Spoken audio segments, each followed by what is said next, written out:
Welcome to the MasterYourMix podcast, helping engineers, producers, and artists create professional recordings and mixes, even from home. I'm your host, Mike and Davina. Let's get started.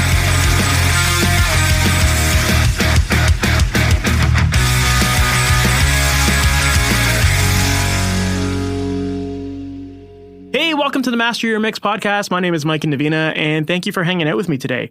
Today, my guest is Chris Athens, and if you're not familiar with Chris is a mastering engineer who has worked in the industry for over 30 years. He formerly used to work out of Sony Music Studios and Sterling Sound. He's since founded his own company called Chris Athens Masters, and that's based out of Austin, Texas. Chris has mastered for some massive names in the industry, and he has a big reputation in the hip-hop world where he's worked with artists like DJ Khaled, Drake, Mac Miller, Puff Daddy, but he's also worked on a lot of rock records as well, including bands like Coheed Cambria, Architects, Of Mice and Men, Blink-182, Paris, and a whole bunch more there as well. And today's interview it's awesome. I just really enjoyed this episode. And I know I enjoy a lot of the episodes, but this one here just really stood out to me. Chris is a very smart guy. And in this episode, we talk a lot about this idea of creating traction with your career and the various ways that you can go about doing it. And Chris shares his story and the way he went about doing it. But he also kind of acknowledged that the way he did it isn't the way he would necessarily do it these days. And I think that that's really important to hear, right? We're talking to someone who has lots of experience in this industry and has learned from a lot of mistakes and a lot of good things and bad things and all that kind of stuff throughout his career. So it's really interesting to hear that fresh perspective on what he would do today if he was getting started. And I know that that's important because many of you listeners are trying to get started. So hearing his experiences and all of the ups and downs throughout, I think is going to be really revealing in terms of helping you learn what to do with your own careers and how to really create that traction. And so in this interview, we definitely get into all of that stuff. And he shares a lot of great advice about taking control of your own career and what to be doing if you're starting your own studio business and how to partner up with the right people to get momentum going really quickly.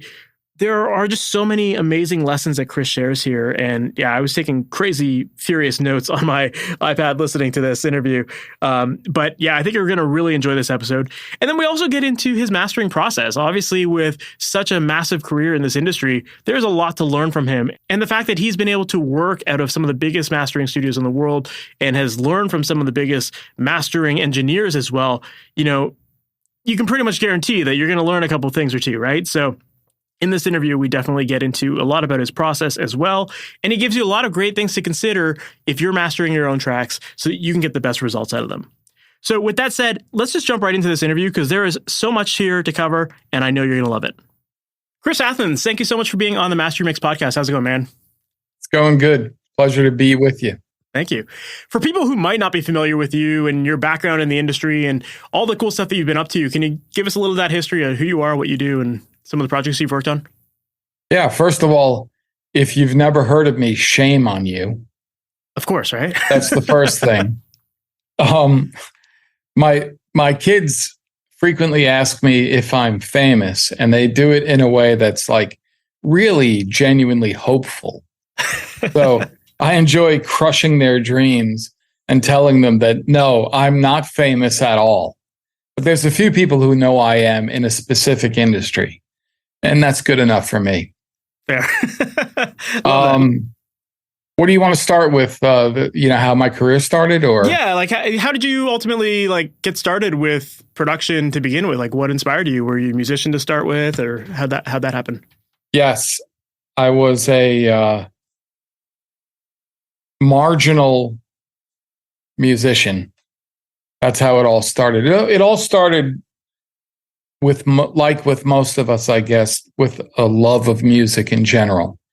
I was kind of, as a kid, I'm old enough that we didn't have a billion video games and streaming this and that and YouTube and all that. I grew up in an era where it was very common to put on a record and just listen to it. And that was an activity for some of us, and for some of us, it really resonated. and was an emotional experience. And so I had an early love of music. My parents were both, my mother had a lovely voice, but she wasn't a musician. My dad was a drummer. And they both had pretty wide-ranging tastes. They weren't super into pop music. They liked a few things. But that was good for me because they were into jazz and all kinds of other things that they played a lot. And, you know, things that were popular too, like Carole King and the Beatles and stuff like that. But I grew up listening to a wide variety of music. The first album that I ever became obsessed with was Songs in the Key of Life by Stevie Wonder, and I stole that from my father. And he had that in his record collection, and that very quickly found its way into mine. And that progressed into being a relatively undisciplined musician with very little talent. But I still loved making music, and I did it often. I was kind of obsessed with it. And I had a good friend as a kid who was a remarkable drummer. And he and I both played multiple instruments, kind of poorly, but we liked recording ourselves. We started out in a band and hated playing with other people. And we ended up, because we covered all the instruments between us, we ended up getting into recording gear and doing a lot of recording. And some of it was interesting. None of it was incredibly good. And we had a hard time finishing records. So, you know, neither of us became rock stars. But I never lost my desire to make records and be involved in that process. And I was selling musical instruments at an instrument store, and I finally lost my mind like the 10,000th time I heard someone play Enter Sandman really, really badly. And I found my way into working at Sony Music Studios in the tape library. It wasn't what I wanted, but I wanted to get the hell out of the store and be on my way. So it felt like that. And it was, in a way. It took me about 3.5 years to get out of the library and into engineering. And that opportunity was basically making tape copies on the night shift at Sony Music Studios. And I was the kind of guy who said yes to everything and figured it out later. Mm-hmm. And there were a lot of guys that I worked with there, guys and gals, who were much more experienced than me. So when the assistant engineers would occasionally call and say, "Hey, man, I've got a project. Can you do it?" They would all say no, because they were busy making money and working, and they didn't have time for that shit. I was somebody who was willing to say yes, do it for free, and do it at 3:00 in the morning. So I got a bunch of those gigs, and some of those turned into actual work. And eventually it dawned on the people who were managing the studio that I could do these things, and they started sort of promoting me. I ended up on the day shift in a mastering room doing primarily reissue work, because there was one guy at Sony, Vlado Meller, who was doing the lion's share of all the new release stuff. And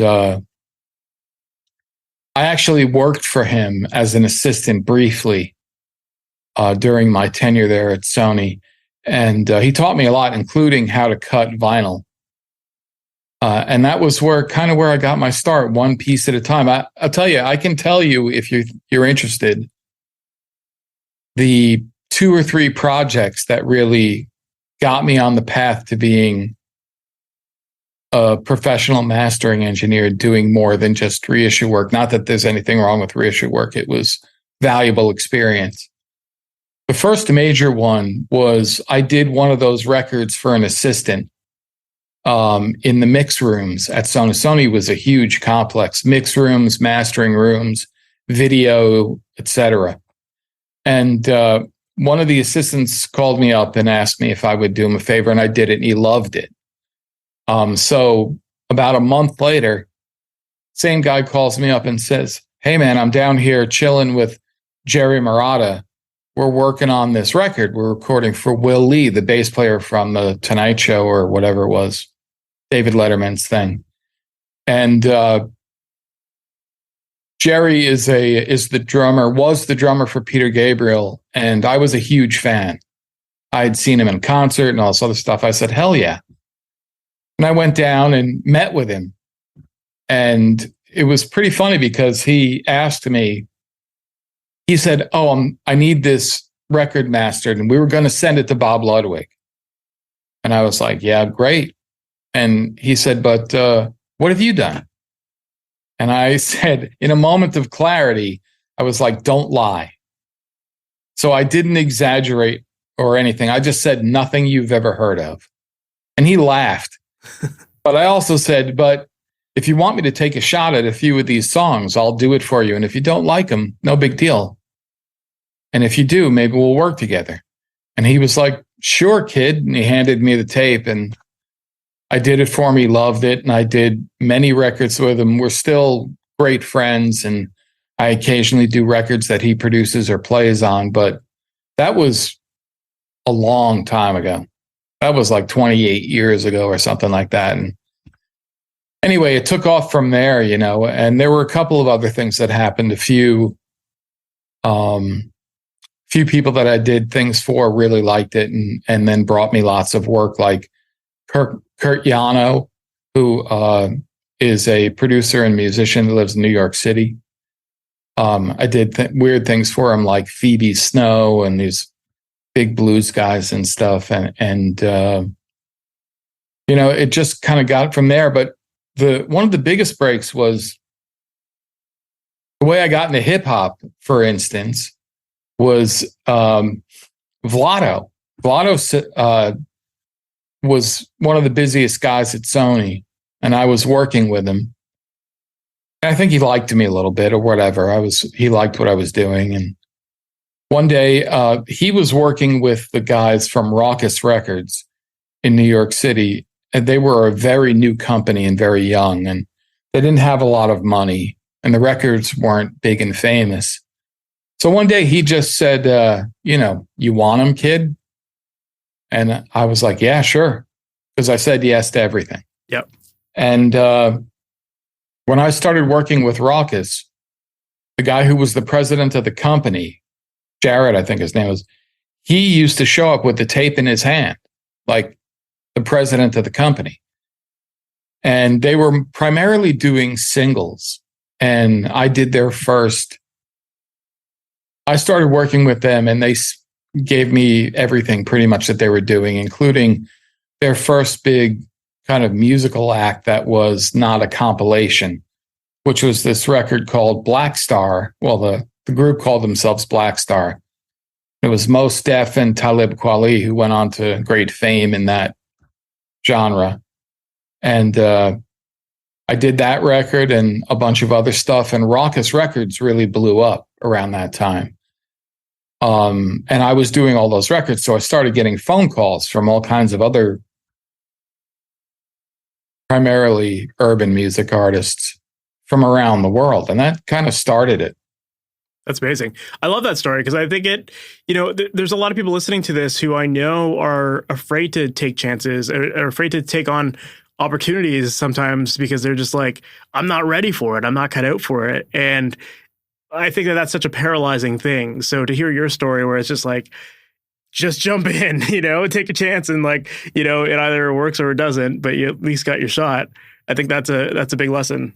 You know what, to be honest, I started relatively late, and I was feeling the pressure of that kind of late start. Everybody that I knew at Sony, who I admired and wanted to be like, were about my age, maybe a little bit older, but they had 10 years of experience on me. And, you know, it wasn't until I got the job in the tape library, and then I worked in the tape library for a few years, and then I started at the bottom in the engineering department. So when I started, I had a sense, for whatever reason, of desperation.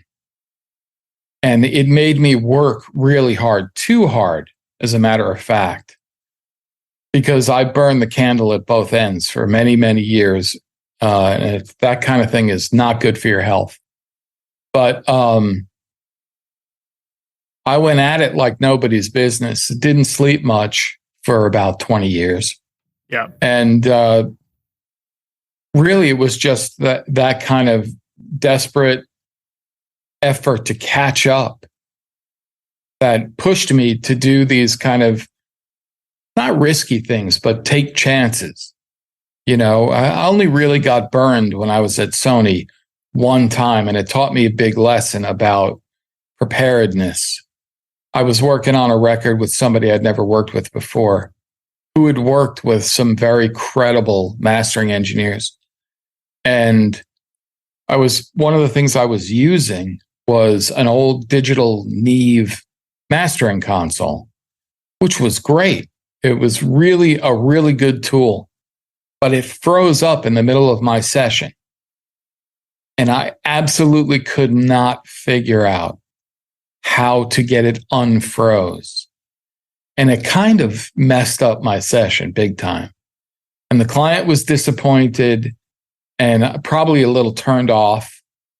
And I was all flustered and whatever. Then the next day I came in, you know, kind of worn out and hangdog, because it was really late at night when this happened. And the guy whose room during the day it was there, and I was talking to him about it. And I told him what happened. And he walked over to it and the Neve console, and he turned it off. And then he turned it back on, and it worked. And I was like, God damn it. That is never going to happen to me again. So suffice it to say, I read a lot of manuals after that. Like I knew my gear really well. Yeah, of course. And that never happened again. But that wasn't, you know, it was a good learning experience. Most of my other experiences with the chances I took were really good. And the big chance that I took, frankly, I was on the path to being, I guess, the next Vlado at Sony, for lack of a better way to describe it. Doing a lot of new release stuff, having my own room, you know, things were going very well there. But one of the people who used to book me there got a job at Sterling. And about a year later, she called me and said, "Do you want to be Tom Coyne's assistant?" And I'm talking to her out of my mastering room. I'm a mastering engineer at Sony, doing my thing. Things are going well. And I just said yes. And got my interview with Tom and Murat, the guy who was the president of the company. And they gave me a shot. I mean, it was a risk. It wasn't a huge risk. They were actually willing to pay me more than I was making at Sony to be Tom's assistant. Oh, wow. But, you know, there was an opportunity of just washing out, you know, like I wasn't good enough. So I quit my job at Sony and I went to Sterling. And that was the biggest thing I'd ever done, because I was exposed to the most successful mastering guys on, you know, on the planet, really. Mm-hmm. And that level of competition and that level of access to all these big projects and people, and it really was the kerosene to my fire, and my career took off from there. Yeah, I love that. And, you know, I think, yeah, sometimes you do have to take those chances, and things that maybe seem like maybe they're like a step down or something like that. You know, sometimes those are that open door to what you're really destined to do or where you're supposed to be. So it was 100% a step down. I mean, I went from doing my own thing and having a good time at Sony, working a certain way, and I went to Sterling, and all of a sudden these guys are kicking my ass. Like, I'm working around their schedules, I still did my own mastering, but on the weekends and around the schedule when Tom wasn't there because I was working in his room. They fired me as his assistant and hired me as a mastering engineer. And it was pretty funny because they said to me, we're going to give you just enough rope to hang yourself, which is a pretty funny way of encouraging somebody to do their best. But a year later, they gave me a contract for a huge raise after I had made them a ton of money in my first year. And, they gave me a contract, and then they gave me my own room at Sterling.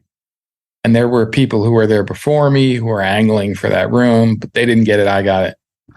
Anyway, when they did that, when I signed the contract, I said to them, so how am I hanging? And they kind of cracked up and were like, okay. But fortunately, I didn't screw up too badly in that first year. And I have to give a lot of credit to Tom Coyne because I learned a lot from watching Tom work, his work ethic and his skill and his ambition. And he also was very generous because at the time, he was like pretty much the busiest guy in America. I'd say Ted Jensen and maybe Bob Ludwig were close, but Tom was churning out. This was the era when Tom was doing things like Tribe Called Quest, Britney Spears, NSYNC, Backstreet Boys, like all this huge stuff. There were whole labels who just sent everything to him. So he was busy. And one of the things he would do is just be like, he would introduce me to his clients when they would do it. We'd do attended sessions and I'd be in and out of his room or directly helping and whatever. And he would say to him stuff like, you should use this guy. He's really good. He's better than me. And he would say that like kind of sincerely. He knew who he was. And so he was very self-assured. Mm-hmm. But he would literally say that to the clients and he meant it. Like he would be encouraging certain clients to work with me. And some of that was because he had too much work. Like he just couldn't do it all. But he liked making money. So he didn't want the clients going somewhere else. Of course. But he also liked my work. So, like I ended up working with Bad Boy Records, for instance, because of Tom. Tom gave me, he used to do this quite a bit. He gave me a single that they sent him as a shootout for, I don't know, I guess with some other mastering engineers. They were trying to figure out who was going to do the first posthumous Biggie record. And they sent it to him. And he was leaving on a Friday and he handed me the tape and he was like, I want you to do this over the weekend, but make it sound good because I'm trying to get the record. And I was like, okay. And I came in and I did this and gave it to, and on Monday he came in. I think partially he was testing me, but Monday he came in and he listened to his version that he did, apparently, and then my version, and he liked it. So anyway, he sent my version to Bad Boy and they loved it. Flash forward, they're doing a session with him on the album now because he won the shootout.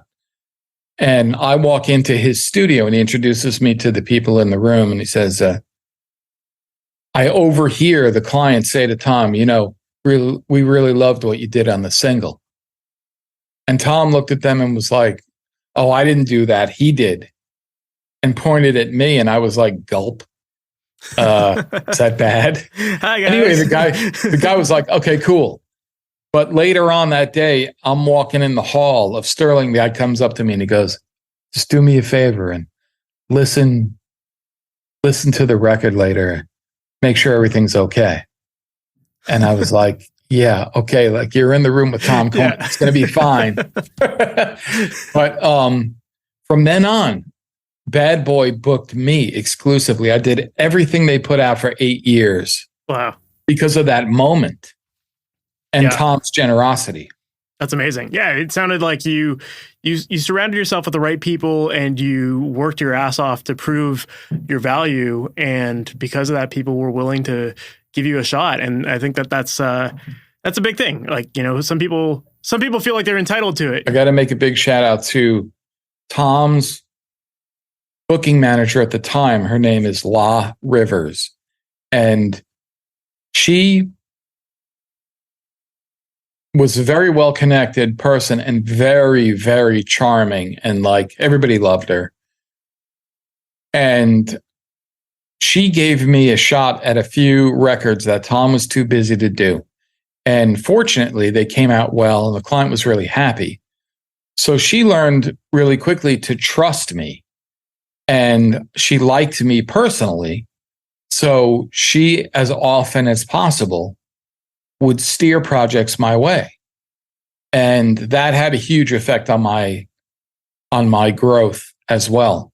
Of course. But I guess the moral of that story is, like, you know, be nice to the people you work with. And obviously try to do a good job on everything so that you earn their trust. People are willing to risk their own reputations recommending you if they trust you. And there's nothing more powerful than word of mouth, and word of mouth from someone in a position who knows people is like the greatest leverage of all. Of course. Yeah, I love that. That's a great lesson. Well, there was something you touched on a little bit earlier that I think is maybe an important thing to talk about for people who are trying to get into the industry. And you were talking about how you were basically pushing yourself like real hard for like those early years and working crazy hours and not getting much sleep and, you know, getting yourself to the point of burnout and sickness and that kind of stuff.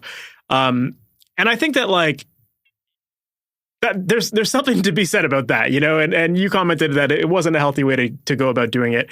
And I know that like work-life balance is definitely one of those things that I feel like in the music industry, it's a hard thing. Like, you know, it's not like an office job. You come home every night, like at 5 o'clock, you check out or whatever. Like, the music industry is very demanding. And so I'm curious to know, like, as far as work-life balance goes, did you feel like you had any at that point in your life? Did you care? Absolutely not. Okay. Apologies to the 10-year-olds out there, but not a fucking bit of it. Yeah. I burnt the candle at both ends for a long time, drove myself into the ground. And in all honesty, it's a double-edged sword, but it was instrumental in my getting where I wanted to go when I wanted to go there. Yep. You know, I felt like that feeling only got worse when I went to Sterling, because there are other assistants that work there Sterling was building a new fancy facility in New York, multi-million-dollar, nicest mastering studio in the world. And it was opening soon when I got my job there. So two things were going to happen. There were 2 mastering engineers that were going down to Sterling first, because there were going to be 2 rooms done while the rest was being finished. And one of those rooms was going to go to one of the vacant rooms at the old Sterling was going to go to Chris Geringer, who had just joined the company. Around the time I showed up a little bit before him, but shortly after Chris joined the company, he was going to get one of those rooms. And then there was going to be one more, Greg Calby's room. And there were two other guys who had been there longer than me, and they both wanted that room. And so my hustle at Sterling was in part due to the fact that I felt like there was the clock ticking. And if I proved myself, maybe they would want me in that room. So that worked out. But then it kept going because as they were finishing out the new Sterling, there was one room unaccounted for by all the other big mastering engineers that were already at Sterling. And I wanted that room. So I broke my ass at that point even harder because I had to prove to the guys who were very jaded because they were used to people who were billing $1 million a year and doing the biggest records in the world. They wanted like a certain level of achievement out of that room, a certain level of billing and what have you. So I broke my ass so they would give me that room when they closed the old Sterling and moved everybody down there. And that's what happened. Yeah. On the other hand, and so, you know, that kind of effort, that kind of determination, that kind of work can be advantageous to your career. There's no way around that. But it's your responsibility, I think, if you're smart, to handle the other aspects of your life in an intelligent way. And I did not do that. So, you know, I feel like looking back, I feel like I wish someone had given me the advice that I needed to sleep more regular hours and more, be outside during the day when the sun is shining, not eat crappy. Like I used to do this thing where I didn't eat all day. I just drank coffee. And then at night I'd be famished and I'd get some delivery shit at Sterling and eat something really unhealthy before I went to bed at midnight. Not that I ever went to bed at midnight, but like eating at midnight. I used to sleep on the couch at Sterling probably 3 days a week because I worked 18 hours a day. I once did a record session, attended session for 36 hours. Wow. I did an Erykah Badu record with like her whole band was sleeping in my lounge and on the floor of my studio. I had a lot of people sleep in my studio, as a matter of fact, while I'm working. DJ Khaled, Fred Hammond, the gospel singer, used to fall asleep on my couch every time he came to a session. Lots of other people too. And it's a really unhealthy way to live and not sustainable for the long run. Fortunately for me, I'm really hard to kill, but I worked at it.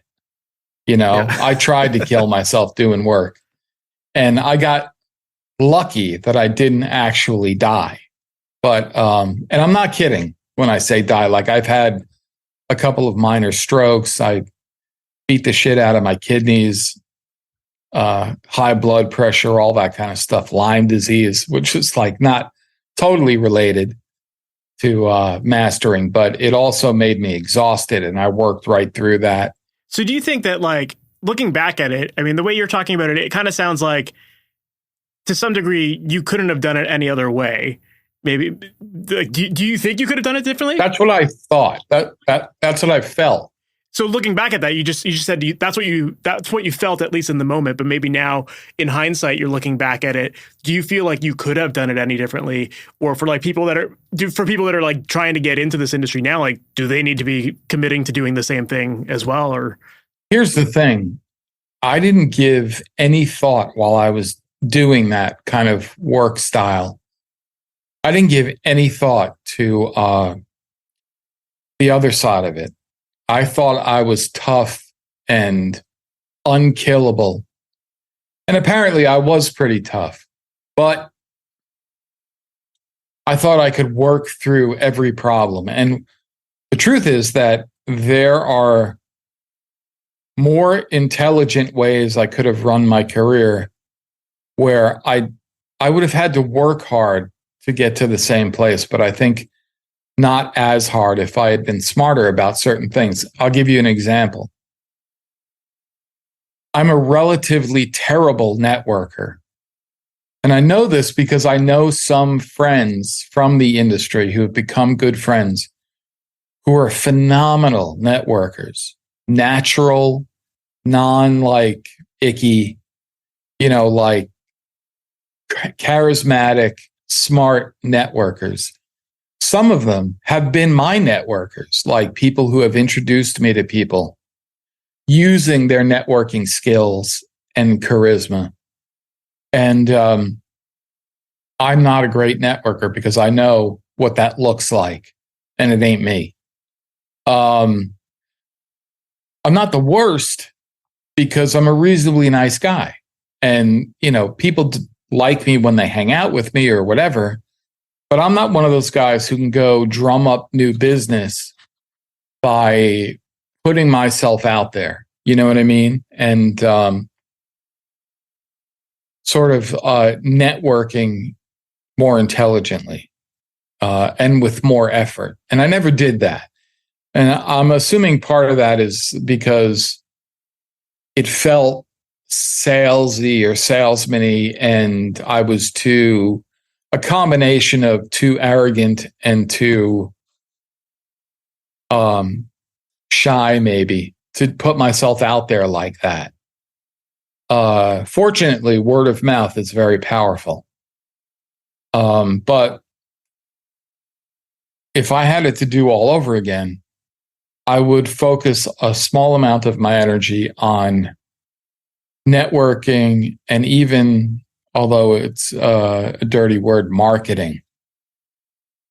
And it's something I think about a lot and still to this day don't do any. My business is 100% word of mouth. I don't even have a good website. 10 years ago, I built a website that looked like it was 10 years old the day I built it. And it's the same damn website that I had then, I have now. And It sucks. But I need to fix that. Yeah. But there are people that I know in the business who are very good marketers and do things in an intelligent way that creates the possibility of more work for them. And I've seen them not just in my business, but in my business. There are some who are very talented at marketing themselves and their company or their studio. That's a more leveraged way of doing the same thing I did, which was just because I believe you can overcome every weakness with repetition, so to speak, or, at bats, if you will, workload. And that's what I did. I kind of made up for my knack of natural ability to market and network with just overdoing it. Yeah. Well, it sounds like it's almost like it was almost like borrowed clientele versus like creating your own to some degree, right? Like if you had done all the marketing and all that stuff yourself, you could have maybe brought those people in right from the get-go as yours, whereas other people, you took the route of like impressing other people and letting them pass off people to you to some degree, and that's how that built. And I think that you mentioned a couple things there that I think are really important to emphasize, which is that like, yeah, word of mouth is a very, very powerful thing, but it has to start from somewhere, and you can't just say like, I'm opening up a studio today, word of mouth, come hire me as an engineer, that doesn't happen where people just start knocking on your door. You have to start somewhere to get that snowball rolling. So, I mean, you had the clientele, you had some people that, like you were working at other studios, so people were passing off that work and that created those relationships, which then formed new relationships and all that kind of stuff. That's how that snowball seemed to work. Well, that's an interesting point because I get asked relatively frequently how by people who are in the earlier stages of their career, beginners or intermediates, you know, how can they find success in this business? And, you know, honestly, I have no idea. I mean, if you asked me, I mean, I have some ideas, but I don't have any experience. If you asked me how to be successful in this business starting 28 years ago, I would know exactly what to tell you to do. And it would include get hired doing anything at a large, busy, reputable studio and do anything you have to do to get that job. Intern, work for free, empty ashtrays, make tea, whatever, anything. You know, show up, shut up, and listen. And eventually you're going to make friends with people. They're going to want you in the room. One thing leads to another. And the next thing you know, somebody calls in sick and you're mixing the next Rolling Stones record and you're rich and famous. And that's how it works. It's just apply those simple principles over time.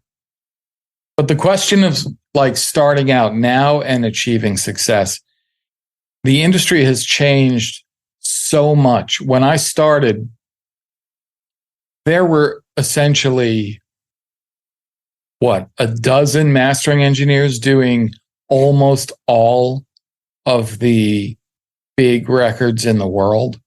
Literally. 2 guys in London, 3 guys in LA, 10 guys in New York. And when I say guys, I mean women as well, but people. And that's it. The entire industry flowed through those mastering engineers. And Tom Coyne once said to me, you know, the door hit you in the ass on the way in. Like, you're the last one, buddy. You know, I mean, I think that is very illustrative of the role that luck plays in making these things happen. And yeah, there are a million ways to increase the possibility of luck. But, you know, I was born in the right place at the right time, in the right city, with the right parents, and I took the right chances at the right time and did the right things. And, you know, a lot of years later and a ton of work, here I am making a living in my underwear in my own studio. And how to do that today, I have no clue. But I think a lot of what I was saying previously about networking and marketing is way more important now than it was when I started. Of course. I agree with that for sure. You could have a smidge of talent when I started and a shit ton of motivation and make it very big in this business. Mm-hmm. If you got lucky and you were in the right place and you were willing to work really hard. But hard work won't get you anywhere these days in a vacuum. And if you're someone just starting out and your idea of work, of your studio environment is a room in your house, and, you know, even if you sink some money into it and whatever, and you're not planning on doing any attended sessions, or who would attend with you anyway, you know, if nobody knows who you are, how the hell are you going to get over that first hump? Don't ask me, man. I don't know. I didn't start like that. I mean, I put myself in the right place and the work got shoved in my face. But I think you are right. I think the networking side of it is huge. The marketing side of it is huge. And it's like, you know, you kind of have to put yourself in the position of like the people that own Sterling or whatever. You know, it's like these people that own these big studios, the reason why they got clientele is because they were the networkers. They were the ones that were marketing, right? And then the word of mouth snowball starts because of that as they bring in clients, right? So it is that you have to kind of sometimes take on an appreciation for the skills of like networking and marketing that might not be what you ultimately desire to do, but it's a means to an end, and it's the thing that gets the snowball going. So at the very least, you need to think about it a lot and understand it. And if it's really not your bag, spend money on it. One of the best things you can do is throw money at a problem intelligently. Like, find someone who is good at that stuff and pay them as much as you can to do it for you. Because you need to get traction in order to get a ball rolling. You know, you can do a lot with a little if you get lucky and you do a good job. But you've got to get attention somehow. Mm-hmm. You know, and then eventually you can get the ball rolling. And if you're just terrible at networking, which is a mistake, or terrible at marketing, which is a mistake, you could still make it happen. You know, but you've got to get the ball rolling. And yeah, I love that. Those are difficult decisions. It's hard when you don't have any money, you're not making any money and everything costs money in the business. And like, you're looking at, should I buy this gear? Should I buy that gear? And that's the fun stuff, even though it's expensive. That's the aspirational stuff. Very few people aspire to go hire a marketing consultant and give them a lot of money to do something that's just kind of vaporware and is not a shiny new tube, you know, compressor. Yeah. But you're either paying with it, you're paying for it either in money or time. So, you know, if you're not good at something and you're just dragging your feet on it and you're never getting that traction, then you've just wasted so much time. So, you know, sometimes like you said, it is good to just like throw some money at the problem, consider it an investment, and like find somebody who can actually get that ball rolling for you faster. And then, you know, you get started. Otherwise, then you can concentrate your energy on doing the things you're good at, which is another lesson that I learned about 10 years ago or so, maybe even more. But about 10 or 11 years, I started my own thing, this studio in my house, working for myself and what have you. And I was doing everything. I was doing my own booking, my own billing. I was my own assistant, what have you. And I was, once again, went back to doing 14-hour days, 15-hour days, and driving myself nuts. My wife finally got sick of it because I kept talking about finding an assistant and a booking manager. And she actually put an ad in Craigslist, which I thought was totally ridiculous. I was like, you don't know the business, you don't know anything. And you're not going to find somebody good on Craigslist. But I got all these responses, and I set them up so I could interview for my assistant, one after the other at this coffee shop down the street. And I had a whole day of interviewing these people. And the last guy that showed up, my last appointment, was a winner. And I was like, holy shit. Somebody saw this on Craigslist, answered, and he actually knows a thing or two, you know, like this reasonably intelligent guy who had gone to a music production school and learned Pro Tools and all this other stuff. And he was just smart, you know, like talking to him was a breeze.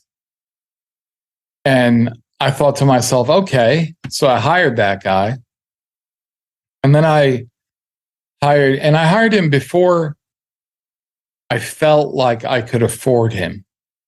This is the point I was trying to make. Mm-hmm.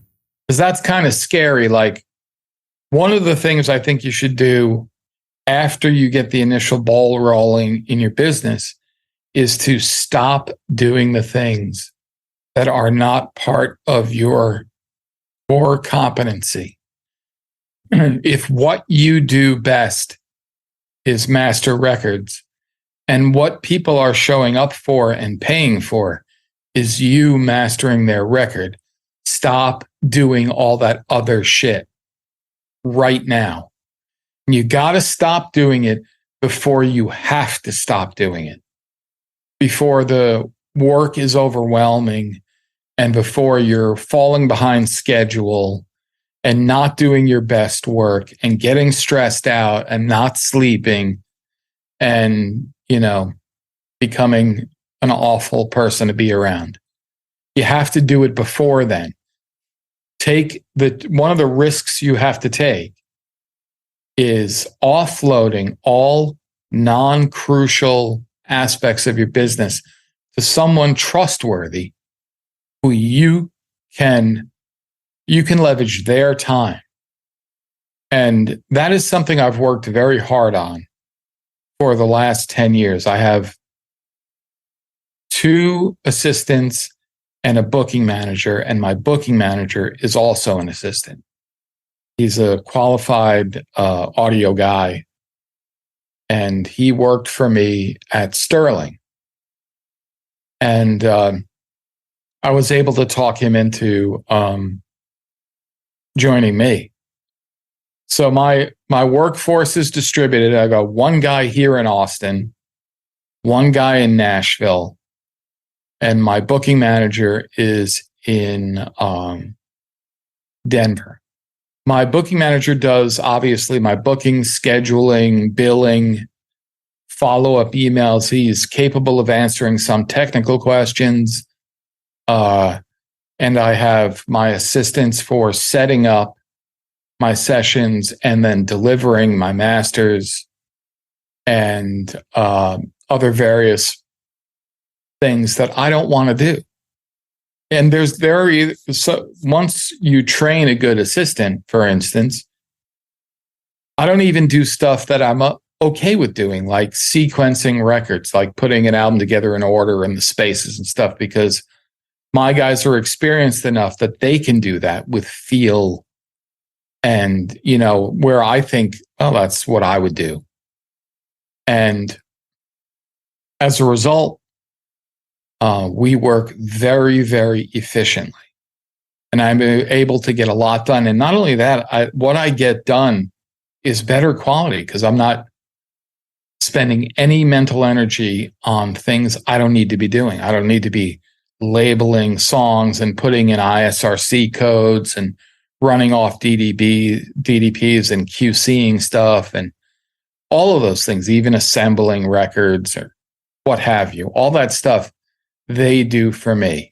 So each one of those guys I hired before I felt I really I could, but needed them, Mm-hmm. And we grew together into this machine. And so now that's what I actually work less now. I do more work now, and I work less than I ever have. Because what I do is focused on the one thing that people are showing up for, which is to get me to master their records for whatever reason. I love that, man. No, that's such a powerful lesson. And yeah, definitely like you got the ball going in my head. Like I've got so many ideas of like things that I know I need to offload that I've been thinking about forever as well. So, it's very reassuring to hear that. And I totally agree with you. I think that, we all get into this because we feel like we have our strengths and we know the things that light us up and that, get us excited about it. And often when you're doing your own thing and you realize that like there are all these other divisions of your business that you need to master, and it takes away that enjoyment of like focusing on what you really love. So I think that's a really good lesson to bring up in this. This has been, I've loved learning about your process and your way of thinking about all of this.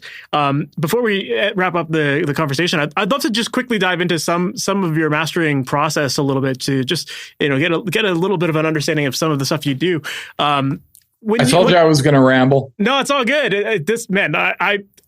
We could turn this into like a whole long conversation for just on this one topic alone, I've had a lot of coffee. Yeah, that's great. That's great. So yeah, when it comes to like actually getting started with your projects, then I know that you said now you have assistants that kind of take care of some parts of that. But like, what's your mindset going into a new project? Like, where do you start? How do you start? Like, maybe what are you starting from if you have assistants that are already prepping some of that stuff for you? I guess that's interesting because it varies. If I'm doing a new project for an old client, sometimes I will refer to old notes and go back and listen to the previous project to remind myself what it is they liked at the time. I don't lock myself into those things because my goal is to respond to what they give me, but it is pretty informative. And sometimes it jogs my memory about like things that they said to me or things they really liked or things that weren't important. For instance, if one of my clients sends me a note like, sounds good, but whoa, it's a little hot. I'll be like, oh shit, you don't want it blasted like everybody else. Okay. And that's good to know because I'd rather do that. It's just sometimes I make the wrong assumption, And other than that, if it's something brand new or someone I've never worked with, I just listen. The first thing I do is just listen to whatever it is that they gave me. And the first level of my evaluation is like, does this suck? Do I need to tell them to redo it or ask them nicely to redo it? Or ask them nicely to hire a real mix engineer? And assuming that's not the case, I usually, at the same time, while I'm listening to the project, I'm making mental notes and sometimes I write down things that just pop into my head. And if it's an album, I'll bounce around between like soft and loud parts and the various songs just to get a sense of like where it is holistically, like where I think they wanted to go with it. Mm-hmm. And then one of the magical things about working in a nonlinear fashion, which is like one of the most amazing things about working digital, is that it used to be a very linear process. Like when you were mastering an entire record, every song frequently was on like a individual tape, which needed to be loaded onto the tape machine, rewound sometimes, and queued up. Sometimes the tape deck would need to be addressed, cleaning the heads or what have. There's long breaks and a long time getting to the point where you're actually working on something and listening. Understanding the sound of an entire project or working on a record was pretty laborious because you'd get 3 or 4 songs into an album and hit on something or hear a new song and be like, holy shit, that's the best mix I've heard so far. And that's the best mastering I've done so far. And now the other stuff sounds like crap. And you got to go back and fix those songs and whatever. One of the nice things about, modern non-sequential work or non-linear is being able to bounce around and getting a broader sense of something immediately or as you work. Anyway, I'll just frequently, if I hear it and to me the mix sounds pretty good or great or whatever, I just start working. I try to be as instinctive as possible, and I work very fast. And working fast is not because I'm careless or in a rush to get done with the thing. I decided a long time ago that there were several advantages to working quickly beyond getting done faster.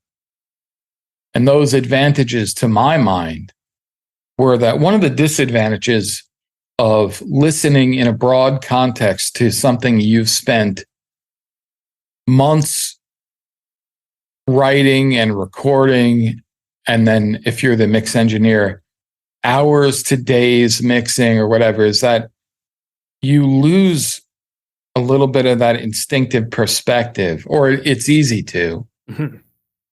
because your brain starts to interpolate things in a way where, like, for instance, ask any experienced mix engineer if they've ever run off a mix after a couple of hours and realized they had one of the tracks muted accidentally and they didn't notice it. And the reason for that is that, like, your brain plays tricks on you. It just, like, will say, hey, yeah, the tambourine's still there. Mix sounds great. And then you're like, what the hell? There's no tambourine. It's like when people leave their plugins bypassed, but they think it's making a difference. Yes. I've done that too. That was another thing that kind of convinced me of this, is like, I'll never forget, I was working with an early client of mine, and it was late at night. We had been at it all day long. We were doing a big project, and we were trying to dial in this EQ. And he was somebody that I respected, who I let touch my gear, because he liked to play with stuff and I like to step back and just listen. And he was playing with the EQ and cranking it up. And he's like, this or this, this or this. And I'm like, just can't hear it anymore. What's going on? And like, I think that one's better. We would A/B stuff.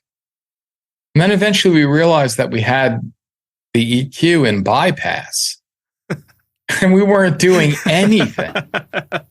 And I was like, okay, session's over. I'll see you tomorrow. That was it. Like, we were just like laughing, like, okay. Your mind plays tricks on you after a while and you lose. One of my goals has always been to be the objective party in a subjective world. And music is very subjective. Creating objectivity is very difficult. And one of the ways you do that is your lack of familiarity with the project.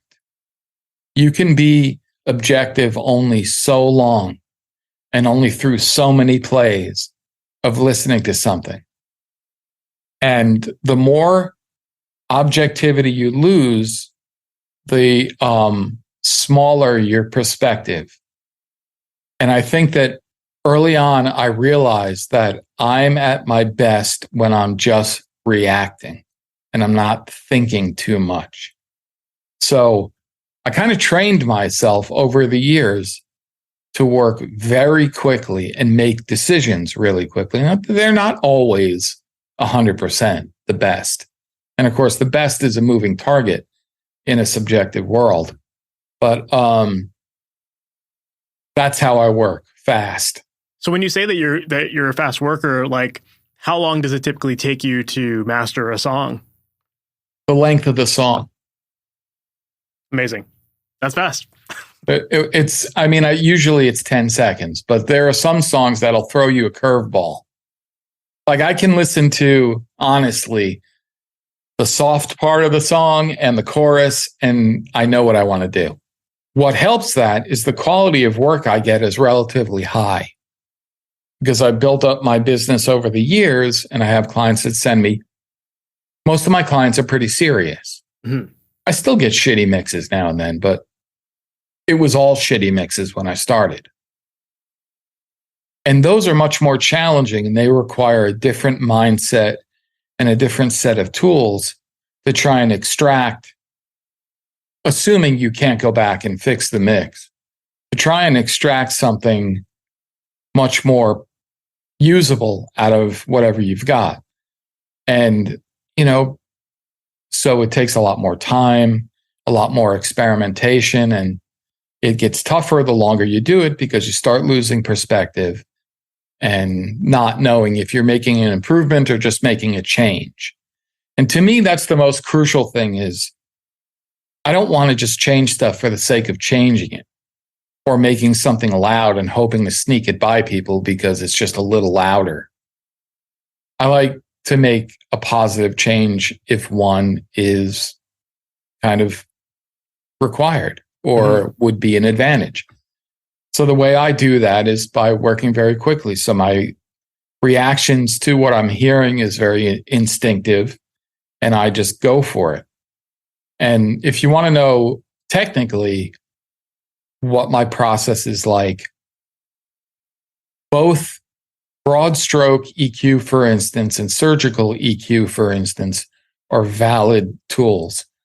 But I use broad stroke EQ much more often for a couple of important reasons. One is that I find that broad stroke EQ approach preserves the balances that were intended by the artist and the mixer more efficiently or more carefully than surgical does.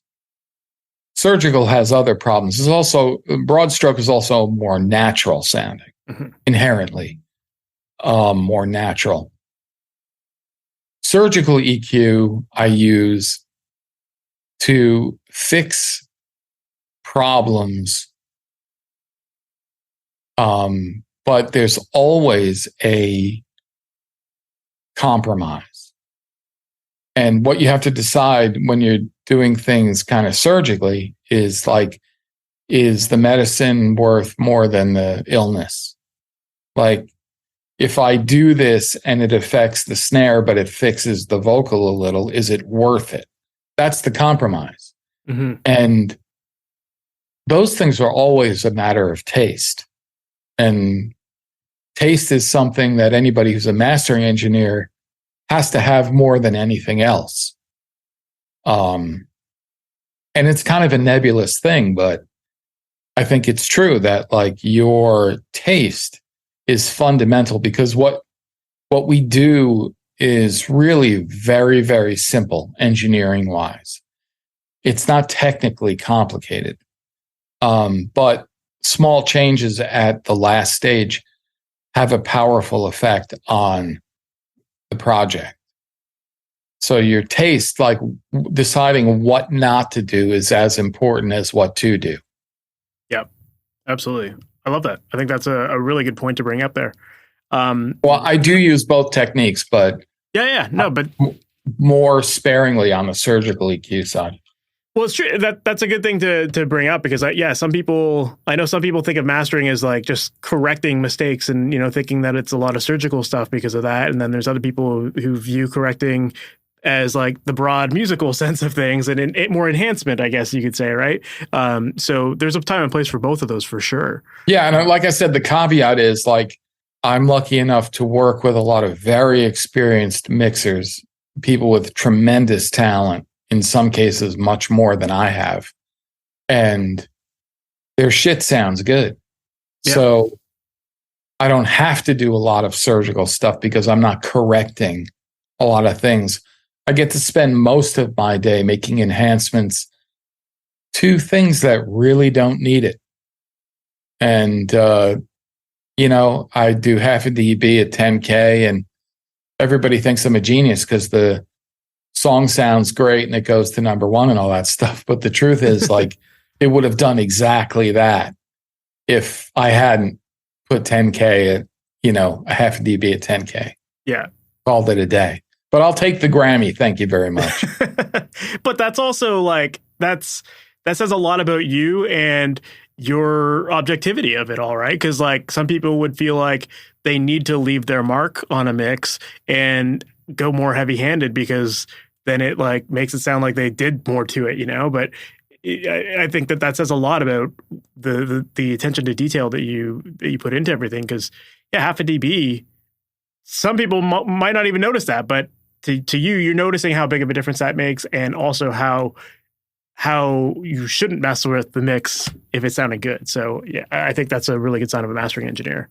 I mean, that's part of the discernment aspect of this. The taste aspect is knowing what not to do and having the discipline to not do it, and not being afraid that the client won't be like, hey, it doesn't sound any different than my mix or what have you. Because, I mean, that's a good thing. If it doesn't sound any different than their mix and you're good at what you do, it didn't need anything. Yeah.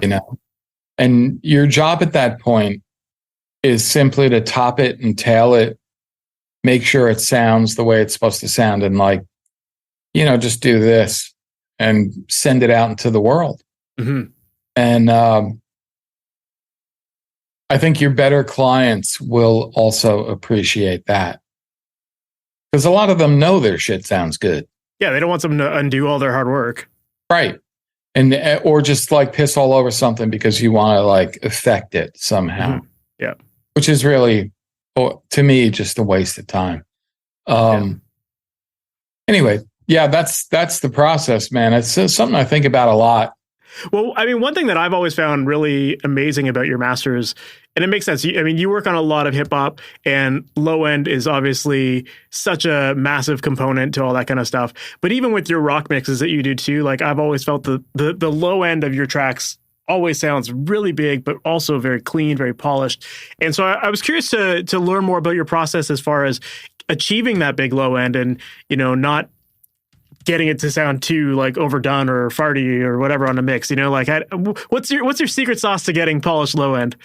Not telling you. All right, done. No, to be honest, I don't know. What I do know is that I love low end.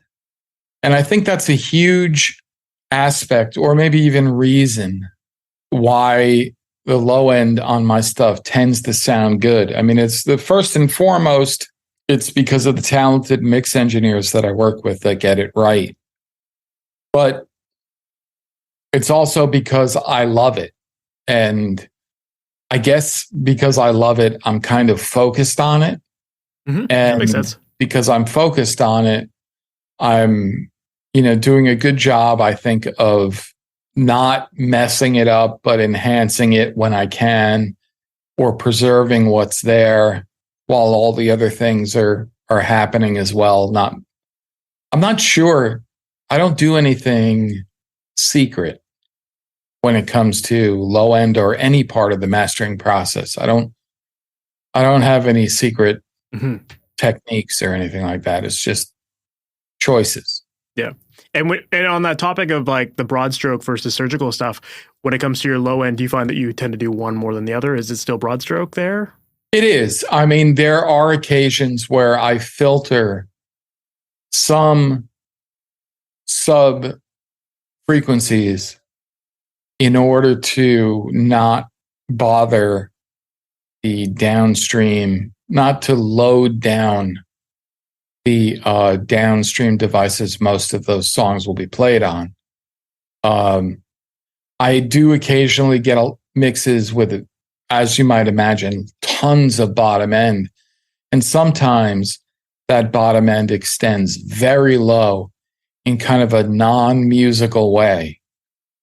And because the mixers are mixing in a place where they can't hear it, it's not being played back on the speakers, or the room acoustics are not great, or what have you, or they're just been smoking a lot of weed all day, and it's just a ton of bottom end because it's so much fun to listen on the 18-inch subwoofers in the studio and just crank it up, and everybody's getting high and having fun.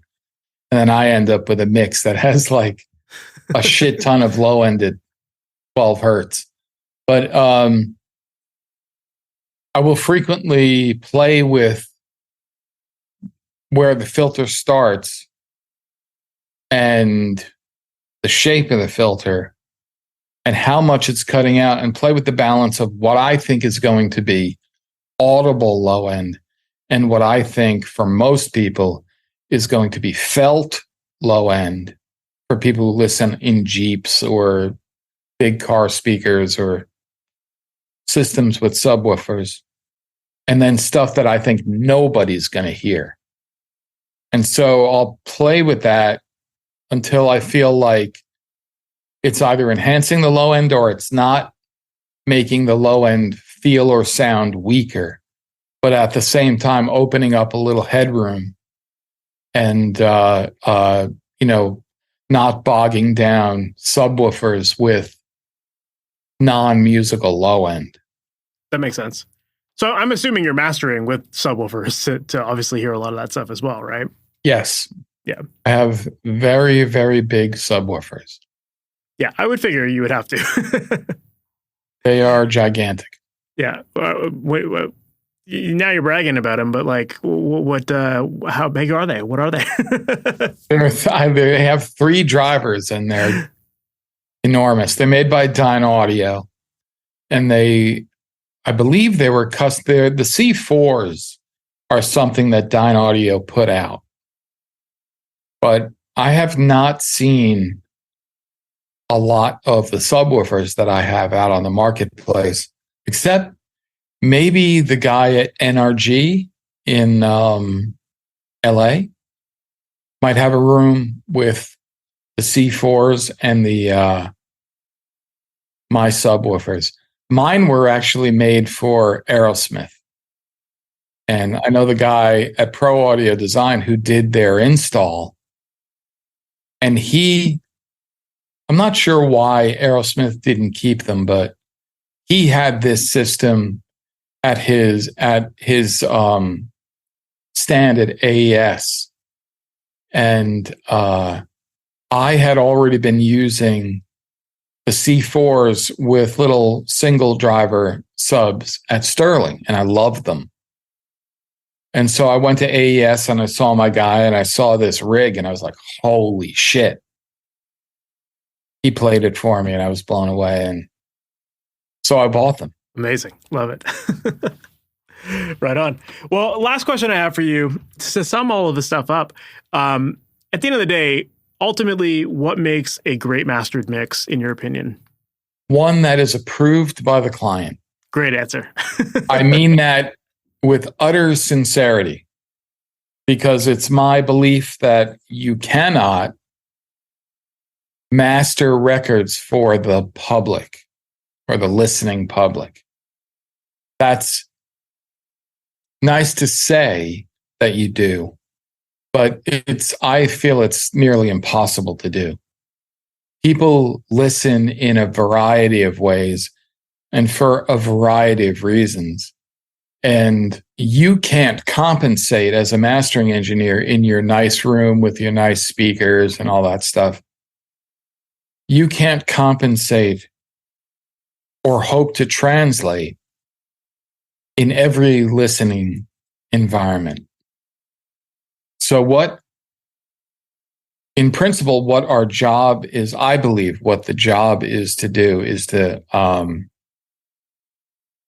what I do is a value proposition from my clients.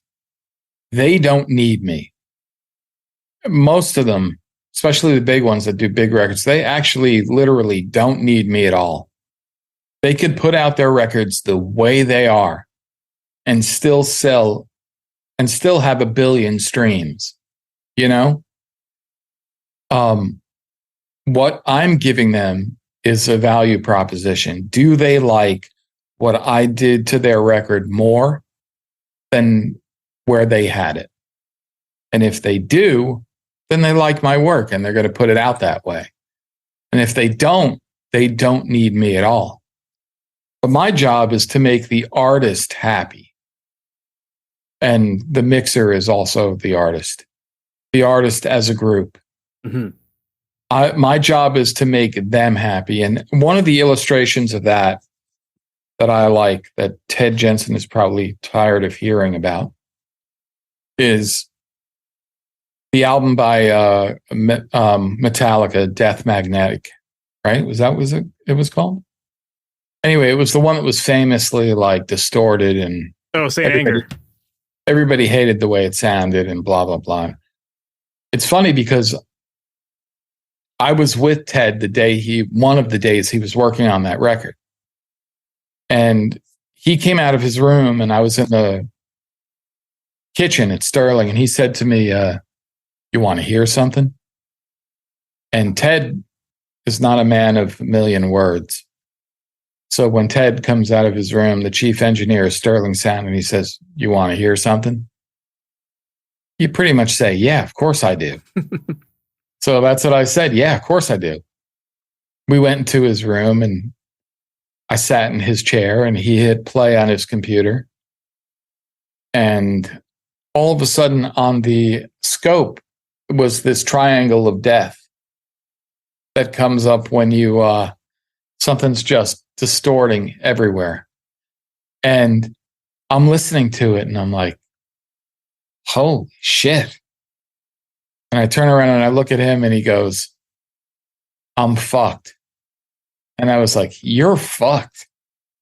And what he was playing me was the mixes of Death Magnetic, and they were distorted. And here's the thing that I learned from that experience was that Lars and James had actually been to the studio to sessions with Ted several times.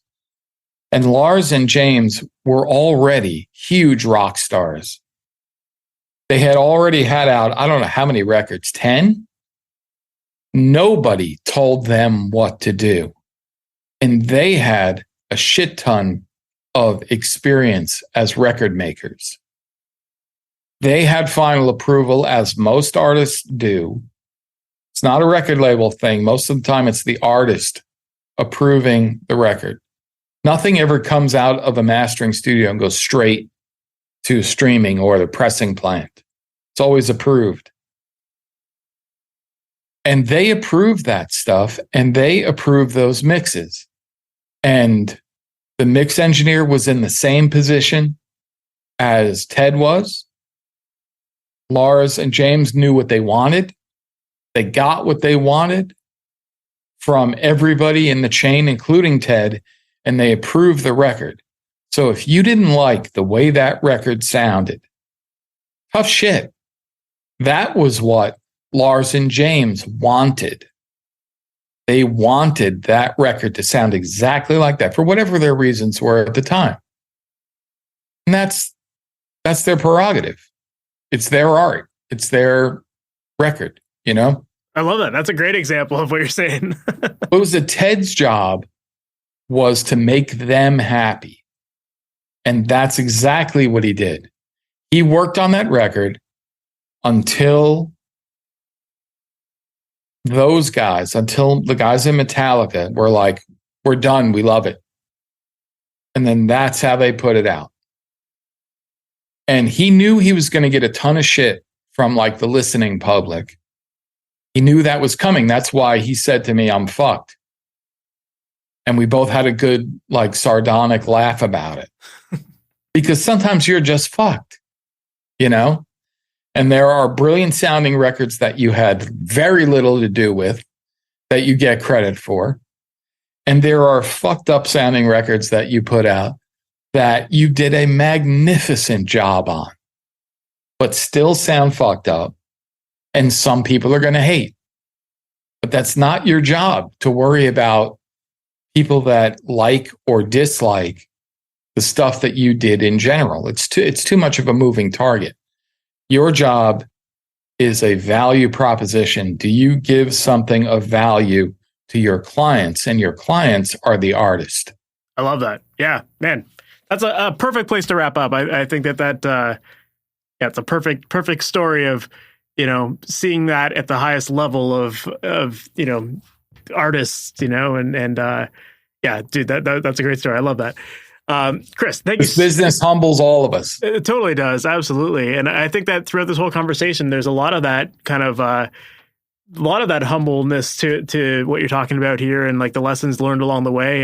And I could tell that you've definitely put a lot of thought into, you know, your, what you do and why you do it the way you do. And, it just speaks volumes to the level of work that you actually do as well. So, Chris, thank you. Thank you for being on here. I really appreciate it. My pleasure. So that was my interview with Chris Athens, and I really, really enjoyed that.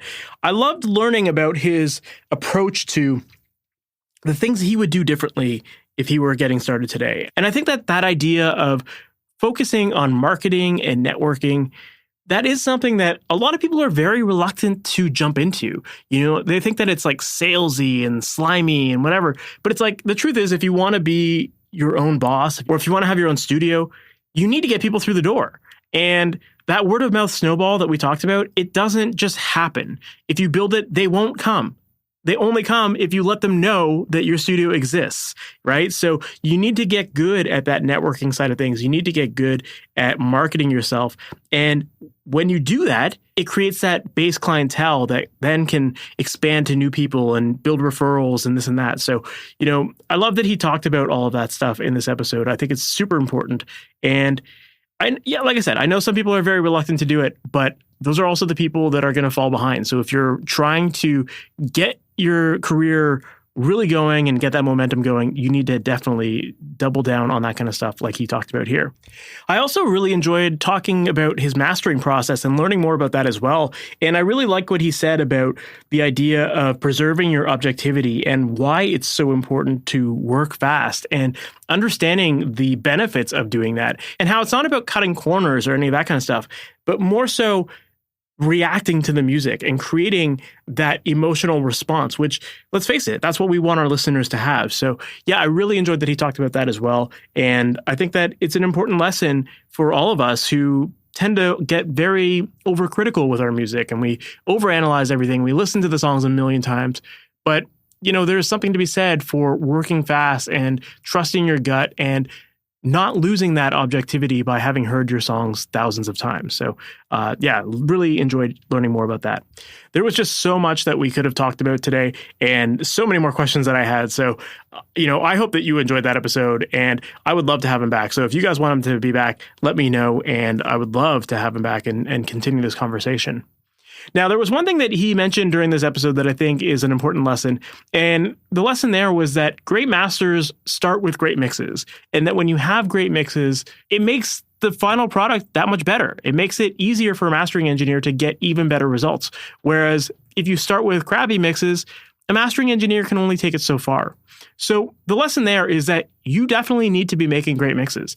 And if you're the type of person who is feeling like your mixes just aren't quite hitting the mark, or you're not even sure if your mixes are good or not, and you're just you've lost your objectivity like we were talking about in the episode, if you are looking for help with your mixes to make sure that they reach the quality that they need to be so that you can confidently release your music and feel proud of them, if you're interested in getting one-on-one help throughout that process, then I would absolutely love to help you. And inside of my program, Amplitude, that's exactly what you get. Inside of that program, I work one-on-one with all of my students to help make sure that you're getting the results you've always wanted.